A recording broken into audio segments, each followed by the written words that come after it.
అభివృద్ధి ప్రాంతంలో దూసుకుపోతున్న తెలంగాణపై కేంద్రం కక్ష పెంచుకుందని శాసన మండలి చైర్మన్ గుత్తా సుఖేందర్ రెడ్డి అన్నారు.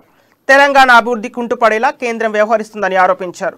నల్గొండలో ఆయన మీడియాతో మాట్లాడారు. కుట్రలు చేస్తూ తెలంగాణలో అధికారంలోకి రావాలని బీజేపీ కుయుక్తులు చేస్తుందన్నారు. బీజేపీ వ్యక్తిగత దాడులు కూడా చేస్తుందని, రాజకీయాల్లో ఇలాంటి పోకడలు చాలా ప్రమాదకరమని తెలిపారు. ఇప్పటికే దేశ రాజకీయాలను బీజేపీ భ్రష్టు పట్టించిందని అన్నారు. తెలంగాణకు రావాల్సిన నిధుల్లో కోత పెట్టి కేంద్రం ఫెడరల్ వ్యవస్థకు విఘాతం కలిగిస్తుందని, తెలంగాణలో జరుగుతున్న అభివృద్ధిని అడ్డుకోవడం బీజేపీకి తగదని సూచించారు. దీనివల్ల దేశవ్యాప్తంగా కూడా ఒక చెడు వాతావరణం వస్తుంది. ఇప్పటికే రాజకీయాలు చాలా చెడిపోయినటువంటి పరిస్థితులు, ఇంకా దాన్ని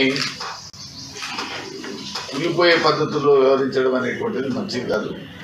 సిద్ధాంతపరంగా విభేదించవచ్చు. సిద్ధాంతపరంగా ఒకవైపు ప్రభుత్వం మీద ఇబ్బందులు పోయినాయి, ఇప్పుడు వ్యక్తిగత ఇబ్బందులు కూడా